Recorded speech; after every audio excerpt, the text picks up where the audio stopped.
¿Por qué hay malos políticos? Esta me gusta mucho porque tiene mucho que ver con cosas que hemos hablado en el pasado. Mira, dice Adán Franco, tu opinión sobre el presidente AMLO y sus corcholatas. Las corcholatas son los tipos que él destapó, ¿no? Que dijo que podían ser candidatos. Antes el PRI señalaba a uno, lo hacía su candidato y se gastaba menos dinero, eso sí. Pero ahora se está gastando dinero en las campañas de varios. Y mi pregunta es, ¿por qué hay malos políticos?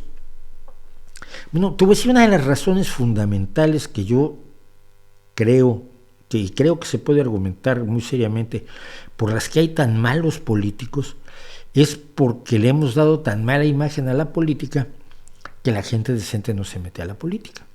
En México en concreto, porque yo te puedo decir, y vamos a hablar, hay elecciones en España, yo estoy involucrado en la campaña de aquí de Gijón, en Asturias, y en la campaña de Asturias, por supuesto. Luego son las elecciones el 28 de mayo, y luego en diciembre habrá elecciones a nivel nacional para elegir al presidente de gobierno en México y la nueva Cámara de Diputados, el Congreso de los Diputados, como se llama aquí en España.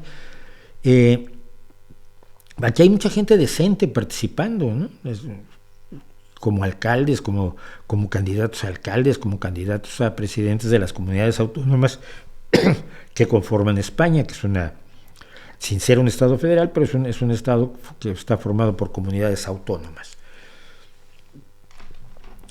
Si tú dices que todos los políticos son ladrones, solo los ladrones se meten en política. Si tú dices que la política es una cosa de corruptos, solo los corruptos se van a meter en política. La gente decente rehuye la política.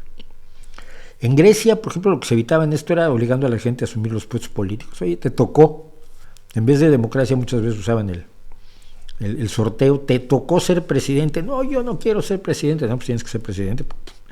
Tienes que estar a cargo o tesorero o ministro, no había ministerios, pero vamos, responsable de determinada parte de la gestión pública, y no puedes negarte. Pero creo que ese es un gran problema. En México es muy difícil que una persona decente se meta en política. Más difícil es que la gente crea que es una persona decente. Si es una persona decente, no se lo van a aceptar, no se lo van a reconocer, no le van a admitir la posibilidad de que sea una persona decente, y entonces lo que tienes tú pues, es un elemento, una forma genial de demoler a la democracia desde la democracia misma, sin el ejercicio efectivo de la democracia, es decir, sin elegir a los mejores o a los menos peores, porque todavía eliges entre iguales.